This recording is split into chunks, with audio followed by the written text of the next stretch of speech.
What's good, YouTube? This your boy JR. Hope you guys watched Married at First Sight last night. Episode was called See Red Flags. This was episode 6. I think it's one of the best episodes so far. You know, it's the last day that they had at Mexico on their honeymoon. They go back to their real lives, and that's when shit gets real. But this episode was really good. Let's get into it. First couple we're going to talk about is Bennett and Amelia. Let me tell you something. This couple right here might be a match made in heaven, because these are just two cuckoo people, okay? These people right here are nuttier than a fruitcake, but it works for them. They seem like they're my favorite couple so far because they seem like they just go with the flow. They're having a good time. They talk. They have their drinks. They laugh. They smile. They just go, hey, wherever the wind blows, they blow. And it's all good. She smiles, he smiles, they kissing, they lovey-dovey, and it just seemed real smooth. Yesterday they had more deep combos. He said to her yesterday that he falls fast. We'll see how that works because she seemed like she falls fast as well. They seem like they both on the same page, and I like that. They're different, but they're different from the norm, but it works for them. It works, and that's all that matters. Like I said, they had the deep combo. She played the guitar for him. He was tapping his foot, having a good old time, wasn't he? And you would have thought she was. He was having a good old time in that bed. I'll just tell you right now when she pulled out that guitar. They made a fort. They built forts. Now, when's the last time you were a grown adult and you built a fort, you and your significant other? What they did, and she started to fall asleep while he just talking and spilling his guts out. I thought that was a cute little moment, though. But they seem like they gel really well, and we'll see next week what happens with them. Will things get closer, or things start to fall apart when they go back to New Orleans? Let's talk about Christina and Henry. Christina and Henry are... Christina's trying. Christina is trying. She's like trying to just pull it out of him. Come on, give me something. Give me something. And he just go, yeah. Yeah. Yeah, I understand. Yeah. Look, can you say any other words? I want to know what this is his first relationship. This is what I want to know. Because it seemed like to me he's not used to being around women or having any type of significant other. Unless I missed something in a few episodes before or in the first episode when they give the background. I forget if he had a woman, was he married before? I know he ain't got no kids. But you can just tell the social awkwardness in him. It just, it's cringeworthy to watch on television. But, even it got so bad that the producers had to come in. The producers had to come in and say, and have to tell them to talk at the table. Give them something to talk about. But Henry was just kept on eating his damn food. He just kept on eating, and it's not like he all the way there. He just be in his own world. Like, Henry, hey, huh? Oh, yeah. Like, he sure do put them drinks, though. If you notice, when they be drinking, he put them drinks back. Henry love him a little nip. He be taking them margaritas down. I don't know, anything that's in his cup, he just handles his liquor. He just eats his food. He sit there, don't say nothing. But he had a good time paddleboarding, though. That's the most fun he's had there. Finally put a smile on his face. It took him a while to get going. I was like, Lord have mercy, will you just paddle this damn board, sir? When he started paddling so much, he left her ass.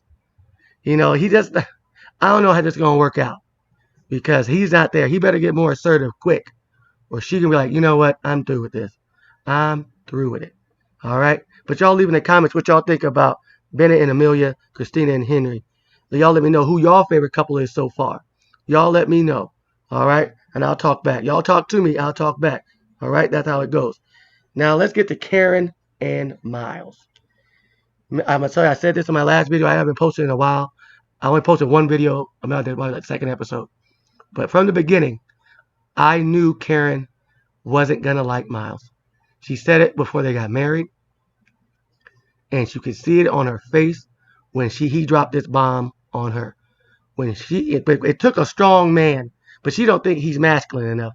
But most men wouldn't even open themselves up. I think it would show how strong he was to even bring that out to to even say that to her, to let her know that he dealt with depression really bad and clinical depression, and to even open up about that, I think that was very big of him. But you could see the look on her face that was like, oh, I knew he was emotional. I knew he was emotional. I could see it all written all over. But now she's scared. Well, I want a masculine man. Pretty much what she's saying, she wants a man that doesn't show no emotion. He doesn't cry. He has no feeling, no nothing. Well, if that was the case, you could have stayed your ass in New Orleans. I'm sure you ran into a lot of those because if that you want all these, then you want to be on the show because I'm sure you got that before and it has not worked. So maybe this one might work. Golly, the man you already put the man on the losing end from the beginning. Now he drops this bomb on her that's depression, but he's told her, this is it, this is what I am. Boom, put it out on the table. Hey, take it or leave it. We'll see how they go forward with this.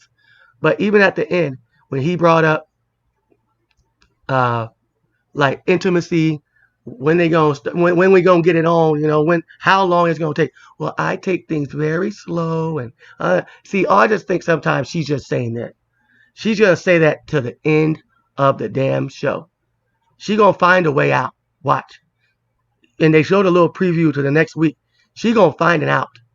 I think she said something to the effect that she doesn't want to hurt him or he's gonna get hurt because she gonna do something. And that's what I said in my last video. She's gonna hurt him because she knows her. You could see her little facial expressions. It's just something about him. Something about she gave him. Yeah, we'll get to the ratings in a minute because he's all in. She's not. She's like, he is all in the water. He has jumped into the pool. She's just just playing her foot in the water. She's just playing with the water with her foot. She's not getting all the way in. It's going to take Miles a miracle to bring Karen into the fold. We'll see. Things can change, but I think it's going to get worse before it gets better. Y'all let me know. Now, one of my other favorite couples, Amani and Woody, they seem like they mesh very well. They had a good time on the dune buggies. They whine and they have a good time. He's giving her out her comfort zone. He has a lot of charisma, and she likes that. They seem like they gel really well. It's smooth, kind of like Bennett and Amelia, and they seem like the experts got that match right so far. Yeah, they saw in the preview of the next episode. She didn't like his hat wall, but I don't think you break up over a hat wall. Okay, but I think so far so good for Amani and Woody.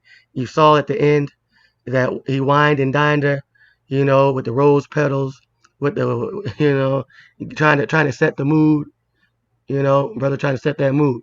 Wine and dine, rose petals, wine, little sit in the jacuzzi, and that's where it goes. And you know what's going to go from there. You know where it goes from there. A little candlelight, and hey, and straight to the bedroom. Do your thing, Woody. Do your thing. But but hey, I like them so far. Now, the couple who looks like trouble might be coming faster for anybody else. Bret and Olivia. Now, Bret, we already know, is an asshole. He is a true asshole. He doesn't give a damn. He wants to just be on television. He's that guy. He's just that dude. When they sat down and talked about the finances, she said, I make more money than you, but I'm not gonna hold it over your head. And you could tell she was getting frustrated about him, little jabs here and there. And you could tell, I don't know if he doesn't like it that she makes more money than him. And she lives a very, like she said, I like to go out. I like to go do things. I like to go on vacation every now and then. I like to go out to eat. I like to go out with my friends. I like to go do that. And he does not like that at all. He's like, I just like to stay inside. Well, do you like to talk to your family? I talk to my mom every day. Nope. I don't talk to my mom at all. I don't do this. I don't do that. So they seem like they're quite opposite. He's a loner. She's a social butterfly. How that was going to mix. He seemed like he might have his asshole tendencies. To me, when they get back to New Orleans, he might be trying to control the shit out of her. And I don't think that's going to work. He made her cry on the episode because his ass wouldn't open up and start talking. She said, now, sex is a very big thing to Bret because before they got married, he went off and went to go do his own thing. Okay, he already said before, his family said, how the hell are you getting married? His sister said you were a serial dater. So y'all don't think he's ever been in a relationship a day in his life. Not a relationship that he was invested in. You know what I mean? I don't think that was in him. I don't think he knows what he's doing. He just wants to be seen. He doesn't want to be in a full-fledged relationship. You know what I mean? He wants to dip. He wants to just hit it and run. Hit and run. That's why every time she asks him questions, he don't want to get answer too many questions because then he's getting too involved. He doesn't want to put no feeling into it. He's going to curl into a ball and not talk. And he did that yesterday. She started to cry. They made up. But shit's going to hit the fan quick, fast, and in a hurry. Now, let's talk about the group dinner. The group dinner, I thought that was a good little scene. Everybody getting their drinks, asking each other questions. But you really get to see people for who they are when they're around other couples. You know, if you have a significant other and you go out with friends, you see how people interact. You see people's personality either go back, are they social butterflies and like to have fun, they're energetic, or do they shut down? You know, you see Henry, he shuts down. You saw Bret, he shuts down. He didn't want to answer no questions. And when they started to rate each other, I thought it was just a normal question. There's well, how would you rate your marriage from 1 to 10? Some people said 9. Some people said 7. Karen said 6, 7, 6.5. Karen, go to hell. You got a good brother. You just gonna tear this man's heart out. You know, he said he's about an 8. You know, you just Miles. You brother, just hold on tight. But you know, the couples were all interacting, and they were all just being a part of the show. Bret didn't want to give a rating at all. Said it was degrading. How the hell is it degrading? It wasn't. You just got there. You said, how would you rate it from 1 to 10? You didn't want to answer because it was just a cop out. That's all it was. Christina was right. It was a cop out. You just didn't want to answer. You felt bad because you overheard Olivia say it was a 7, 7.5, and you got your feelings hurt. No, your feelings didn't get hurt. Your ego got hurt. His ego got really hurt. That's the only thing that happened. That's what, because in his mind, he's a 10. They're talking about the marriage. He thinks in his head, his looks, he thinks are a 10. They're talking about the marriage. But in his mind, he's a 10 all day long. So that's a totally different thing. But, you know, Christina tried to warn Olivia after the group dinner and say, hey, I don't, this guy ain't good for you. I know something just ain't right. Olivia's just like, okay, you know, just keeping it in mind, just taking heed. You know, Christina didn't mean no harm. She was just giving her peace. But it's going to be interesting how the show goes on when they leave. The next week now they go to New Orleans, and that's when the real shit starts to happen. Okay, when you're not in the pool and you're not drinking margaritas all the time and you're not walking on sand beaches, okay, and when bills are due. So we'll see who can last these 8 weeks. But hey, I hope you enjoyed my video. Many more videos to come. I'll be back next week with another review. Hit that like button, comment, subscribe, check out my other videos, and I'll be back next week. Holla at you later. It's your boy JR. Peace.